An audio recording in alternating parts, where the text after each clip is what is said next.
Great. So, Ranjith, thank you so much for joining us for this Q&A interview with myself and you on the IColo perspective. Very, very keen to find out a little bit more about your business and what you're doing in the marketplace.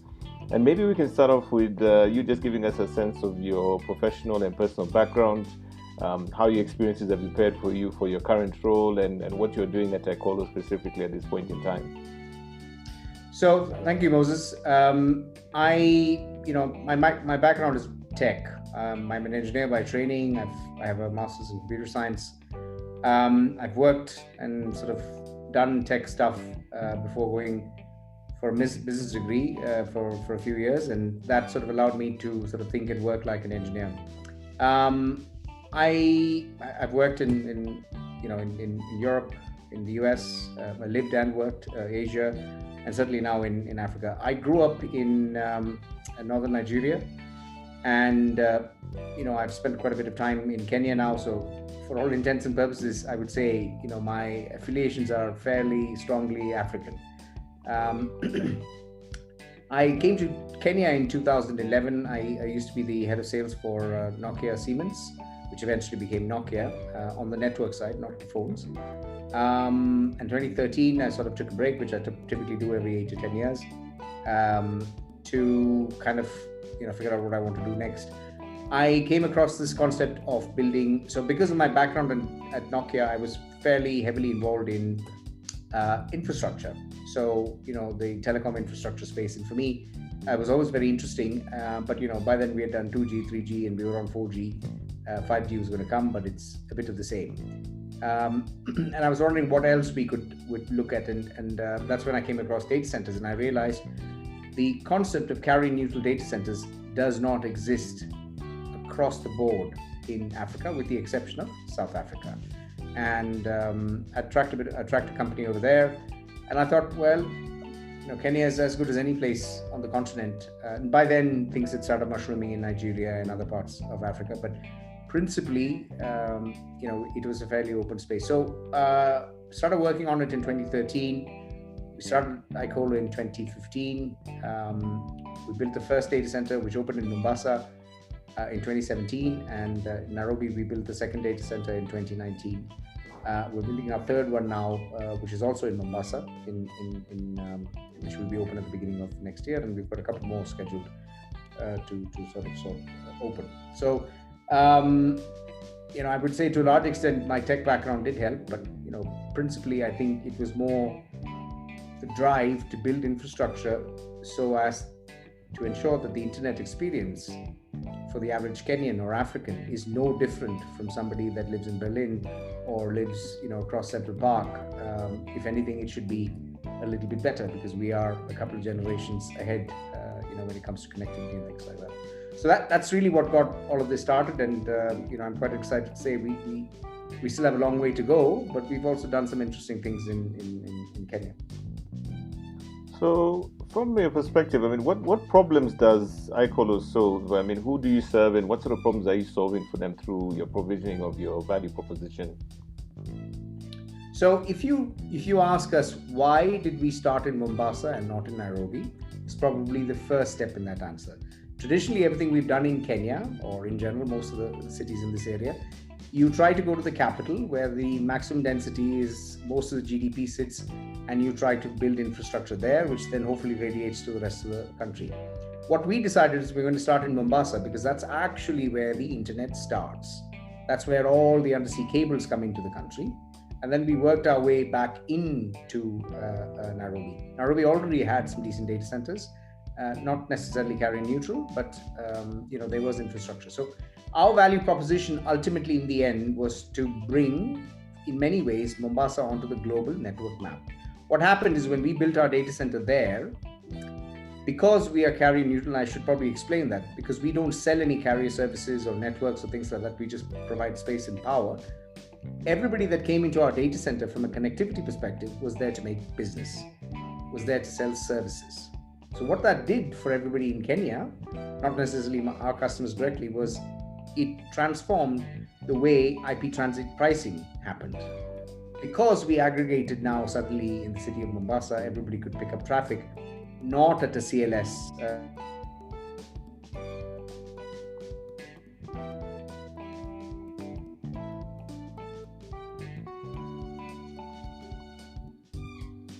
The way people looking at pricing. So when we built Nairobi, so Mombasa 1, the average price of IP transit was $70. You can buy it now so when we started building Nairobi, Mombasa 1, you can now buy it for under $2 in Mombasa 1. So, I think that's what we're trying to do by aggregating and building first-class infrastructure, allowing our customers to build scale. It ultimately provides huge benefits to our enterprise customers, because the one thing that's definitely increasing is more people are using the internet, which means your connectivity capacities are bigger and you're enabling more and more customers with it. Our value proposition is that we will never compete with your business. If you went and sat in a data center that was historically owned by a telco or has a half brother that is a telco company, there is always a bit of a conflict of interest. So as I mentioned, everybody comes to the data center to make money. And if you're a connectivity guy, if you're competing with the owner of the data center, it becomes very difficult for you to actually have an interesting value proposition to it, which is what we do, because we will never participate in that line of business. There is confidence for customers that sit with us to keep upgrading their services, to keep investing, to ensure that ultimately everybody that is in our ecosystem is able to get the benefits of scale as well as a larger pool of partners. Was there a challenge getting the market to adopt this model? I mean, it almost sounds like you were breaking new ground or doing something that was quite unconventional. Were there any challenges getting people to actually sort of buy into or fully appreciate the concept? So I think the challenge was definitely there, because we were not able to sell one rack before we opened either Mombasa or Nairobi. Everybody liked the concept of what we were trying to do, and I think there was support for it, but nobody would commit. And in many ways, I think that's also just the way we are. We'll believe it when we see it type discussion. So, but once we built it and we put together the value propositions, I think there is a lot of appreciation from our customers, from people that work with us, that actually this is indeed a very positive impact. So up until the point we opened, it was a bit difficult to convince investors, to convince customers, to get our enterprise to think outside of their little data center rooms, in a random building in CBD. So I think that has now definitely changed. 5 years on, we're seeing a lot more effectiveness. Okay. And would you say the growth trajectory has been substantial in the few years you've been operational? How's the growth going so far? So I think it's with a bit of pride we say that we are definitely we came into the market as a number 5 operator. I think from a capacity perspective, we are definitely number 1 now, because we have 2 data centers up and running, and one is 250 racks, the other one's close to 300. So we have about 550 racks we're able to service in this market. We have over 50 customers. We have in Nairobi, and actually on LinkedIn, you'll find that we just posted, we have 37 networks in 3 years. That's fairly substantial. Nairobi also, the data center has been open for less than 18 months, but we have 19 connectivity partners. So as a customer, you have now incredible choice that you never had before. So I would like to say, yes, we are definitely the force to reckon with, as a result of our ability to build 2 data centers. I don't think there is a company in Kenya that actually has 2 commercially viable data centers today. Most have had 1 at best. And the fact that we're building the 3rd, which is 35% through construction and will open later in the year, the growth has been pretty, I would say, interesting. But again, I would say that because we had very bold investors who were willing to commit and sort of follow the journey with us without demanding at every point, well, why aren't people buying racks? They were quite supportive, and they believed in the story. They believed in the fact that everybody in Kenya deserves to get the same quality of internet that people get in other parts of the world. So who are typically your clients? I imagine obviously the ISPs, the networks. I mean, who typically makes up the kind of people you actually service, the businesses, the brands, and the organizations that you serve? So certainly all the ISPs you can think of in Kenya are some way, I mean, either working with us directly in the data centers or are connected to our facilities. Some of the larger platforms, if you look at PeeringDB, which is typically where you know who's in our data center, you'll find that Facebook is listed themselves in Mombasa. You'll find on the Internet Exchange, we have two Internet Exchanges in Mombasa, KXP and Astrid. On the Internet Exchange, Google is listed. From a platform perspective. We have a very large base of enterprise customers as well. Many of them are just in Nairobi. So Civil is an example, Dataposit. We have 7 banks that work with us of the 42 that are there, and we're expecting that number to go to past 10. So some of the largest banks in Kenya, in the region, in fact. Insurance companies are another. We have some segments of parastatals as well that have come and put down infrastructure. So, I would say the 50 number is a varied mix. There are many international customers as well that have come and set up. So broadly, we divide it into 3 parts. Platforms, which are some of the ones I mentioned to you, and enterprise. Enterprise is almost completely local. Okay, great. So going forward, I mean, from your point of view, where do you see IColo going in the next 2 to 5 years? What are the prospects? Is it just Kenya? Is it going regional, perhaps Pan-African? Where do you see the business sort of expanding and growing into? So we are controlled by Digital Realty, which is a $50 billion listed company in the US. They operate 290 data centers around the world. They're a fairly large company. The reason we've been able to expand and do what we can do in Kenya is because of their balance sheet. And because they are such an experienced operator, we've had the benefit of building, from an engineering perspective, very good data centers. They are very happy with what we've been able to achieve in Kenya, and they're very supportive of us going to other countries. And actually, in many ways, this is the blueprint for us to start building in other parts of Africa. We've commenced work on a new country, which, in due course I'll announce. But certainly before the end of the year, you will see that we have at least one other country added to what we are currently doing. So will we be able to go Pan-African? Well, one step at a time, I think. I do feel that we are still going to continue expanding. So we recently acquired 5 acres of land adjacent to our Nairobi campus. And we're expecting that campus now to be, when we combine our existing plot and small land we're leasing, that site is about 35,000 square meters. So it now starts becoming one of the largest sort of campuses in Africa for data centers. What it does is that it aggregates further traffic, brings in more people, networks are far more efficient. So I feel that's another 5 years of work at least before we can get that going. It also, gives you an idea of the scale with which we are planning to continue building.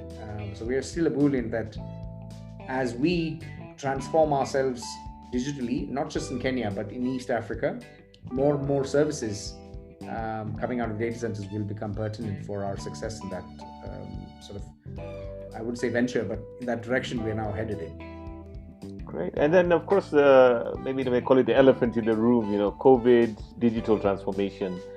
We've seen the transitions, I think, at business level. I'm working from home. I run a small business in the digital space.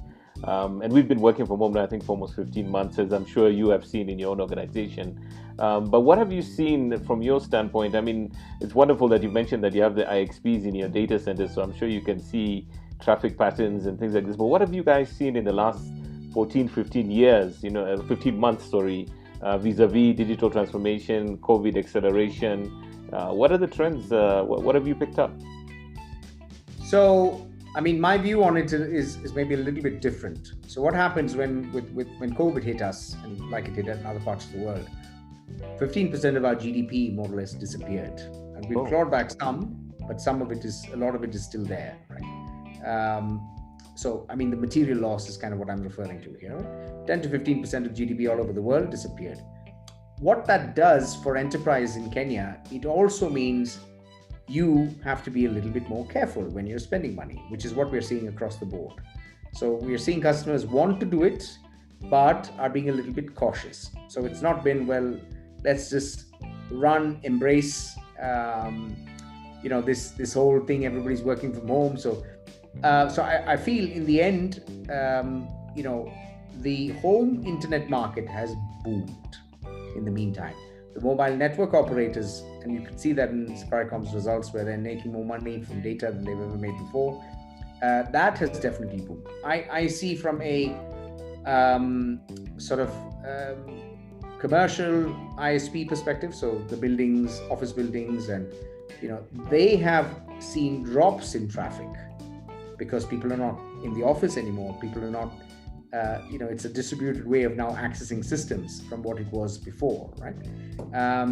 So those are what I've seen noticed. What I've noticed with the international customers is they have all doubled down on more capacity coming into Kenya. So we've seen big upgrades in capacity from going from 1 gig to 100 gigs. So looping around the country. So I feel this year and next year is the year. This is what happened last year. So this year and next year is the year when they start putting more infrastructure in country to support. So it's like you've set the fence up. Now you need to build a house. So now that the networks are there, which is normally difficult to put together, that piece is coming on. So what we have definitely seen is business continues as usual. There's a bit of hesitation locally to buy new equipment to put into a data center, but I think in general everybody knows that's the we've been fortunate because we opened a new site, people got new options. Nairobi has done quite well from that perspective. We've had a lot of banks that like our infrastructure, not so much banks, but enterprise that like our infrastructure. As I mentioned, we've been open 18 months. I mean, we opened right more or less at the beginning of the pandemic, right? The beginning of last year is when we opened. In March is when everything hit us. But I'm quite proud to say that customers look beyond that and they've sort of come together. And I'm not sure that we're an exception. I think that's certainly the story with many other data centers. So COVID has definitely not been good, if you ask me. I think we would have still gone much further ahead. It has certainly changed the way we work. But I think it's quite important to note that we would have probably still done as well without COVID from a perspective of business.